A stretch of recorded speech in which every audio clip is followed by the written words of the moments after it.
What's going on, everybody? Seth Boone here with another episode of How You Do That. On today's episode, we've got the one, the only, the none other, Michael Martin. Michael Martin, welcome to the show, brother. How are you doing? I'm doing great, man. Thanks for having me, brother. Yes. Thank you so much. No problem at all. So you are a professional boxer that is looking to make a comeback. You run a nonprofit organization. I mean, you got a bunch of stuff going on.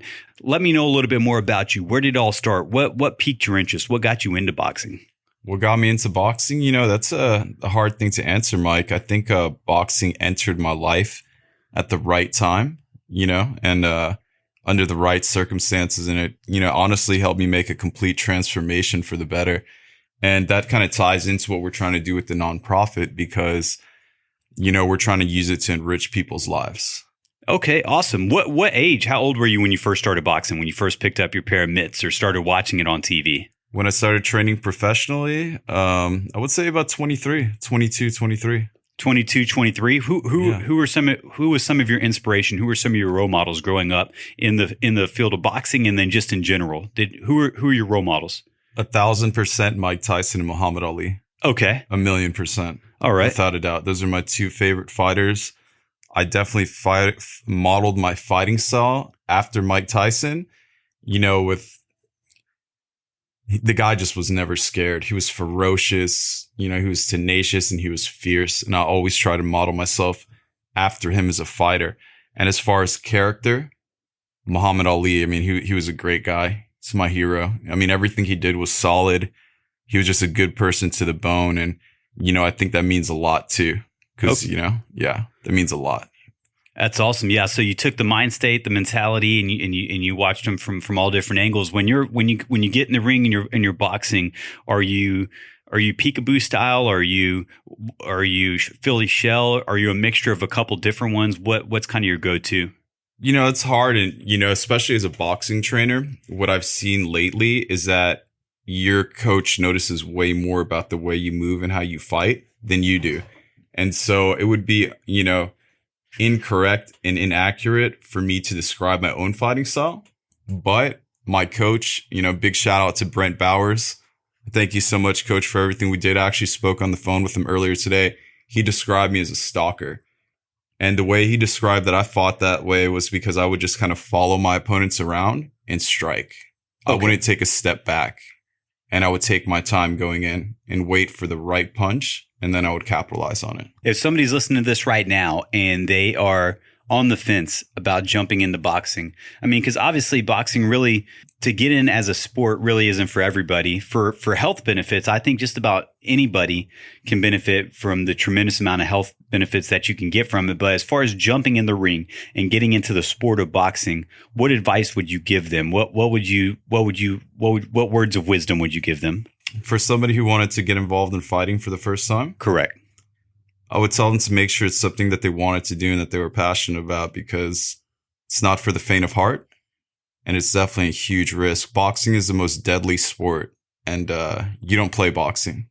You can get hurt very easily. And my coach even told me, he said that if you get hit once the wrong time, you'll never be the same again.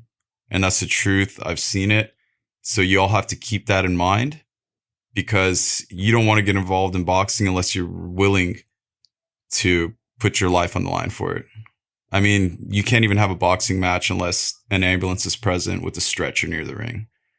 So it's not me talking, that's facts.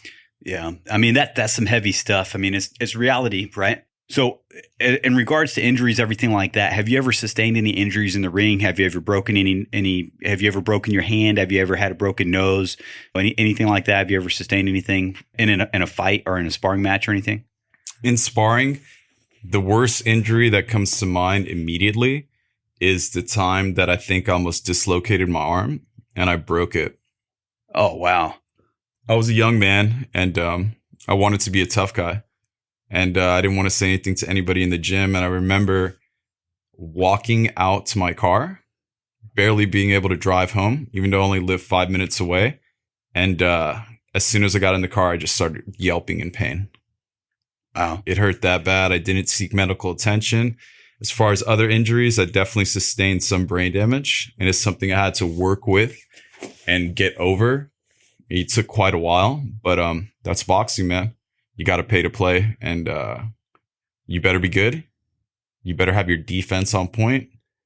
And like I said, man, you better be ready to give your all. Right. It's a serious sport. 100%. What were some of the practices that you did to kind of get everything back on point after the injury, after the brain injury? Well, to tell you the truth, I never really sought any medical attention on it. Okay.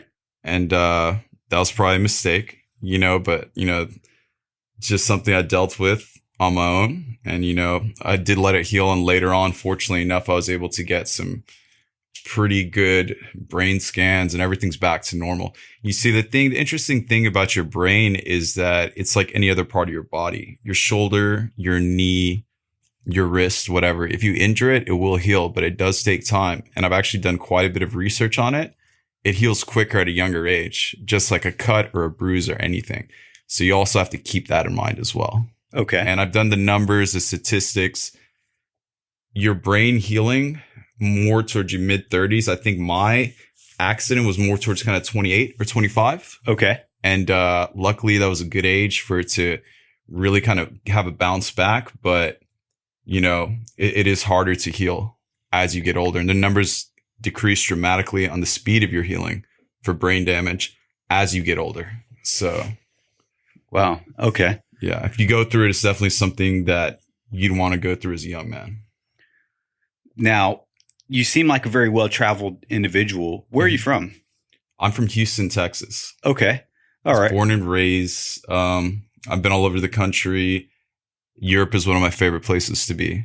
Cool. Absolutely. I plan on permanently relocating to Paris. It's my dream home. I went there and visited. I didn't want to leave, and I know my spirit belongs there. That's pretty awesome, man. I've heard some great stuff. So Paris is the retirement plan. That's the long-term goal. What other parts of Europe and where else have you been locally? Not locally in the sense of like Houston, because Houston's big and you could go to a lot of different parts. But absolutely. But from a national standpoint, where have you been in the United States? Where have you traveled in Europe? Where have you traveled abroad? Period. Which countries have you been to, and what stuck out to you about them? Okay, so Belgium. Okay, I like Belgium. Brussels, I've been there. Lisbon, Portugal, I've been there. Spain, I went to Madrid. Did you run with the Bulls? Amsterdam, actually, no, I didn't run with the Bulls. I went to Amsterdam and, of course, Paris. Locally in the United States, I've been all over the country. I've been all over California. Some of my favorite cities are Miami, Florida. Okay. Chicago, San Francisco, San Diego. Yeah, those are probably some of my favorite places, Okay, cool. Yeah, absolutely. But I've been everywhere. I traveled a lot, so now very fortunate for that. With your nonprofit, and from my understanding, you're looking to help people. Number one, you have an anti-bullying campaign. An anti-bullying campaign that you're looking to launch soon. Mm-hmm. You have a Stop Asian Hate campaign that you're looking to launch soon. Yeah, and then there's another goal, another long-term goal that you have for the nonprofit that involves traveling internationally. Would you mind expanding on that a little bit for me, telling me a little bit more about that and some of the places on the to-go list and what it is you're looking to accomplish in doing that and how you're looking to help and lift others up doing it? Okay, absolutely. So, I pretty much want to travel the world and teach people how to box in every country. I want to dedicate my entire life to the sport of boxing. As I discussed with you, going through the injury was kind of a very traumatic experience, extremely scary. So I really wanted to stay in the sport. And, training was definitely a good medium for me to continue to be involved in boxing without, taking so many blows to the head and, possibly getting injured again. But I actually am considering fighting again. But the long-term goals we're going to do internationally is we want to just spread the message of boxing. Boxing had such a positive impact on my life that I feel like if I can introduce it to somebody, and I feel like it will do the same for them, That's awesome. Taking them off the streets, taking them out of a negative environment, out of negative habits, and introducing something that could be life altering in a physical, spiritual, mental aspect. Because like you said earlier, you don't play boxing, and it takes a lot. It takes a lot of heart. For those of y'all listening, I don't know if y'all know or not. Well, I'm sure unless you know me, you don't know, but I box also, right? Yeah. And I'm your trainer as well. Yeah. So that's actually how I met Coach Mike. And so there's a ton of benefits. And when people think of sports, they automatically, a lot of times associate it with physical benefits. But one of the great things about boxing is there's also a spiritual aspect of it also. I want to say it was Mike Tyson that said, boxing is a thinking man's sport. It's not a tough guy sport. A tough guy is going to get hurt real bad in the sport of boxing.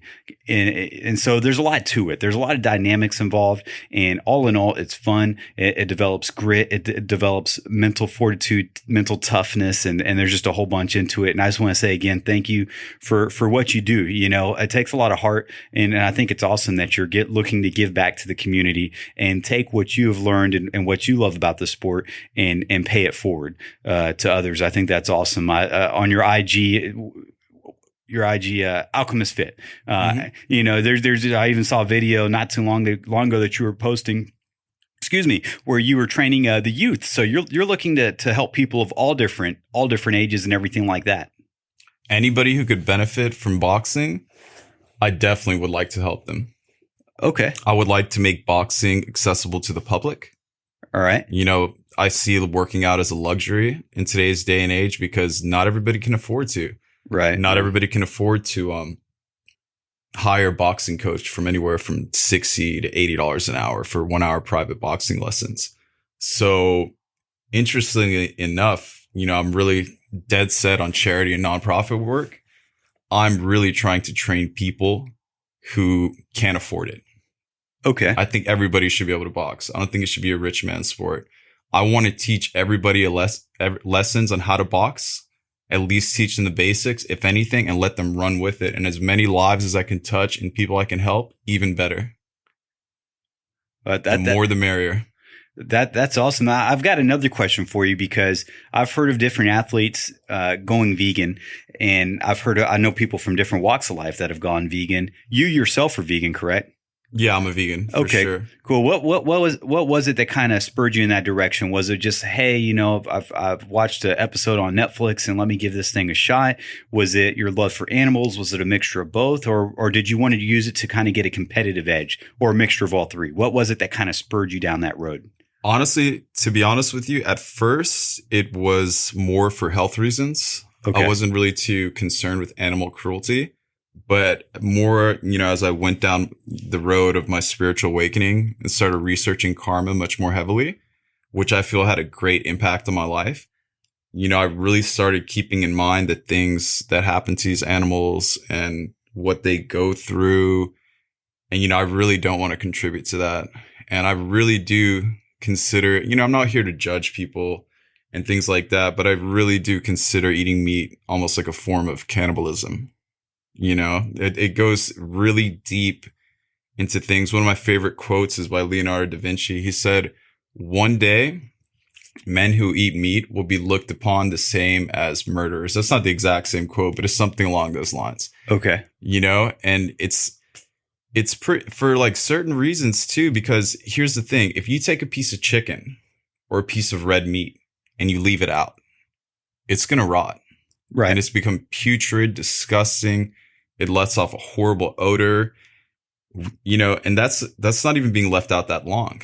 If you look at the digestive process and how long it takes to digest food, especially red meat, it starts to make me wonder, what's that meat doing inside of your body? Oh, it's getting broken down by the stomach, but I get your point. Yeah, though, right? It's probably kind of rotting in there. It's very bad. And the more you research being vegan, you can tell it's meat consumption is very bad for the human body. Cool. Did you notice immediate benefits from it, or was it just one of those things you just kind of made the switch and you didn't notice any change physically or get any kind of clarity or anything like that? Oh, I notice immediate results. Immediately. I mean, first of all, your body's going to have to go through a lot once it's kind of removing all the toxins and poisons. Right. And then kind of after that, you just way more energy. My muscles don't become as sore. My recovery time's way quicker. Athletic performance went through the roof. A lot of things changed for the better, having to do with health. Okay. Now, and you said that there's like a transitional period where your body's getting rid of all the gunk. How do you feel during that? I mean, how did your body feel when you did that? Did it feel lethargic? Did it feel, describe that for me. Put it in words for me. Well, mainly it's, kind of like stomach issues and kind of your body expelling a lot of toxins. If you kind of imagine what I'm saying, it's kind of like clearing a lot of stuff out of your body. Okay. All right. Yeah. And it's like a cleanse. It's like, but you're cleansing out bad things. So it's good. Maybe I would describe it as a little bit uncomfortable for certain people. Everybody's body's different, but pretty much it's cleansing out all the junk. So, all right. Let your imagination kind of play out thinking exactly how that works, but it's a good thing. Trust me. Now back to your boxing career. Who was some of your, did you ever jump into the ring and spar with some people that you never thought that you would jump in the ring and spar with, or did you ever have like any real interesting bouts whenever you were out training or see anything, out of the ordinary in the gym? Yeah. The number one, I sparred with him twice, Lou Savarese. Okay. That was definitely one of the highlights of my career, sparring with Lou. Yeah, well, yeah, that sounds awesome. And how'd that come about? Was that in Houston or where was that at? Well, I was training at Main Street Gym with, Lou, and, I was coming in every day. And, he took an interest in me fighting for Savarese Promotions, and we were trying to see if I was ready. And that was one of the tests. Okay, cool. How'd you do? First time, a little bit disappointing. I was very intimidated. As you know, Lou Savarese's fought some of the best fighters in the world. Mike Tyson, George Foreman, Evander Holyfield. He was a world champion. He's a legend. And the thing is it was a bit intimidating, and I didn't bring my all. I don't know if it was because I was scared, intimidated. It was a respect thing because I looked up to him so highly that I didn't want to like give it my all as like a normal another, person I trained with in the gym. But it was kind of disappointing. And I didn't really notice it at first, but seeing his reaction, he knew I didn't give it all I got. And he knew I didn't give it all I got. And pretty much, we had a rematch. And this time I came back with a completely different type of energy. I did great. And he said, yeah, Michael's ready to fight. Put him in the game, coach. So second one was great. I made a comeback on that. And I was proud of that. That's awesome. Did y'all record that, or is that one of those things that kind of stays? What happens in the gym stays in the gym? I mean, the thing is, I don't think it's really about that, but we didn't have anybody there recording it and stuff like that. It was quite a while ago. Social media isn't what it is, cell phones, and where everybody's busting out their cameras. You're talking about 10 years ago. So all that stuff was kind of catching on, but circumstances weren't right. That's the only reason we didn't record it. Right. Now, I know with your nonprofit, you've got big plans, and you have huge plans. You got a big vision for it and everything like that. I'm sure you have short-term and long-term goals. Absolutely. Share with me some of the short-term goals that you have that you see coming up very soon on the horizon, and some stuff for people to kind of be on the lookout for from Alchemist Fit. Okay. Well, first of all, I want to build a gym downtown in Edo. I already have a property, and I want to make it open to the public, free of charge. I want to provide metro passes to lower income students and people who can't really afford to get anywhere. These are people I'm trying to help, Mike, Okay. And these are honestly some of the people I think that need the most help, because it's a hard lifestyle, man. And, unfortunately, I've kind of gone through it too. And like I said, I want to provide a free metro card. So, hey, you can have public transportation, at least get to the gym. And one time I was watching UFC, fight interview where they show the fighter's life and detail it. And I'll never forget, they were talking about a Brazilian fighter, and he would train every day. And then he was got kind of emotional. And he said that he started training because if he would train at that gym, they would give him a free meal. And that was the only meal that he had that day, because his family would ration the rest of the food for their family. They were struggling to get by. So I also want to provide free meals as well, because seeing that stuck with me, and it's just something I want to do. Man, well, that's awesome. That sounds like, you got big things on the horizon, and, God bless you and the organization and everything. We're all right here with you. If people want to watch some of your content, follow along, contribute, or help out to the cause or the organization, what are some ways that they can do that? What are some contact methods for you? Do you have a website? What's your Instagram? All that good stuff. Yeah, everything's pretty much under Alchemist Fit, one word. Okay. Alchemistfit.com, at Instagram, at Alchemist Fit. So YouTube channel, exact same thing, Alchemist Fit, all one word. So anybody can kind of check me out there and kind of get a hold of me. info@alchemistfit.com is another way. That's my personal email, and just reach out. And, if you think there's some way you can contribute or help out with this movement, I'm open ears. Okay. Let's get to work. Let's do this. Now, if you could pick any two boxers from any era, who would you pick for the ultimate matchup? And then who would you have fighting for their undercard? So a total of 4 boxers, 2 for the main event and then 2 for the undercard match. And they can be from any weight class, any era. Obviously, if they're boxing, they got to be in the same weight class, right? But they could be from any era. Who would you pick and why? I would say Rocky Marciano versus Mike Tyson for the main bout. And for the undercard, it would be a rematch. Arturo Gatti versus Mickey Ward. All right. To me, that would be an amazing fight. I wouldn't miss that for the world. I need ringside for that, Mike. Who do you have on the upcoming fight that's going on this weekend with Mayweather versus the YouTuber Logan Paul? Is that a serious question? Well, Logan Paul, I don't really see him as a serious fighter. I have nothing against the guy. Right. But who knows? God bless him in his career. I hope he does well. I've seen him training at another gym that I trained at, Bones Adams Boxing Gym in Las Vegas, training with Mike, Hunter and, Kevin Hunter. That's actually my coach back in Vegas. And, I wish him the best, man. He's training with the right people. He's doing the right things, got some good management behind him, some buzz. And, I wish the best for him. But honestly, wake up call, Jake Paul. You can't take on the world's best fighters expecting to win. I don't think you got this one on Mayweather, but God bless you. And I wish you the best. Right. Good fortune and good luck to you, my brother. Man, well, because there's a lot of different people there's a lot of folks that have a lot of different things to say about this fight. And the way I look at it is this, it's mostly for entertainment, right? And in the world of boxing, anything could happen in that ring. So in theory, could Mayweather theoretically lose? There's that minute chance that it could happen. Will it happen? More likely not, probably not, right? I mean, he's stepping in there with the best of the best. It's, and it also kind of makes you scratch your head and wonder, is this dude doing it just for the views? Because, it's a YouTuber, right? But at the same time, how much would somebody willing to just kind of put on the line for this? Because these guys, they're getting fights now. They're getting recognition. They're getting more fights than some guys that have taken boxing very serious their entire life. So, and they're making money off of it.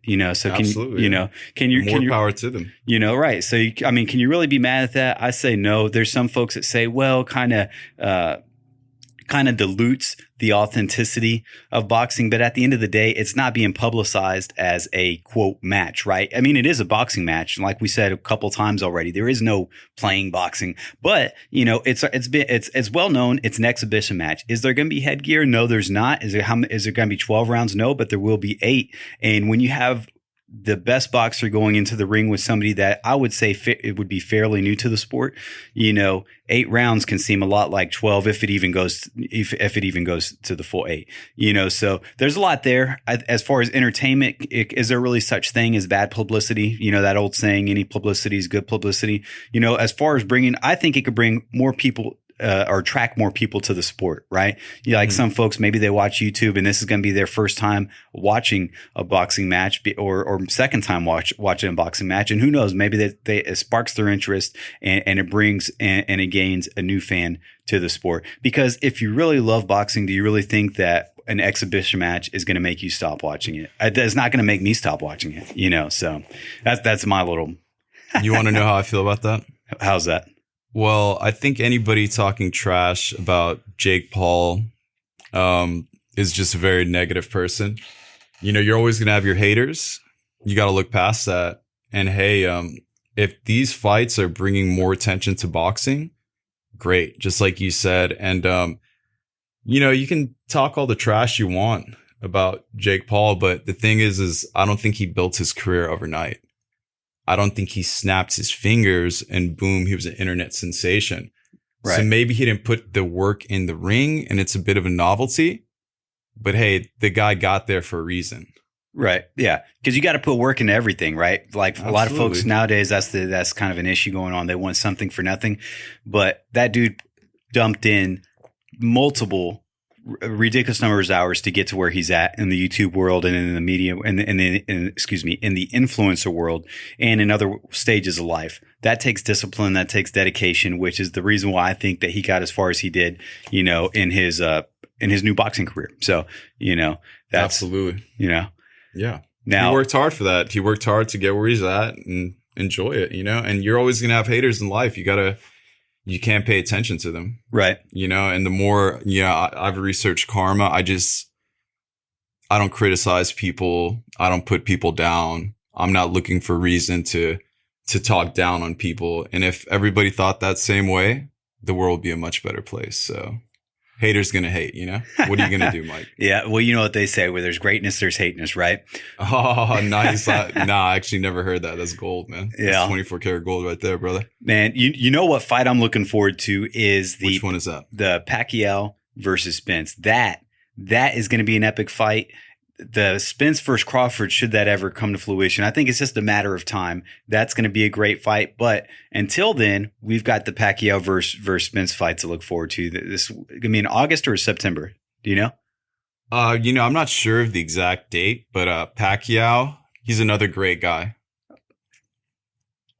Now, Manny Pacquiao is not just a legend in the ring. He's also a legend, period, right? I mean, he's a man. He's what's known as a man for the people. He's running again for Senate. Wish him the best of luck out in the Philippines. He's got the Manny Pacquiao Foundation where he gives back and he helps people out tremendously. And if y'all haven't seen that yet or heard about it yet, I encourage you, when you get a chance, or if you're on your smartphone right now, as long as you're not, driving down the road, we don't want to be the reason for a 75 car pileup, right? But not today, really. But yeah, but when you get situated, get your smartphone out, get your laptop out, and go to PacquiaoFoundation.org. Watch a few of the videos, read a little bit more about it. The guy's great. He's a true champion in the ring and champion outside the ring.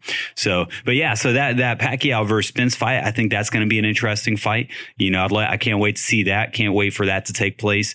Spence versus Crawford. Who do you think's got it? Well, to tell you the truth, I've actually trained with Crawford in the gym. So, of course, I'm going to have some more,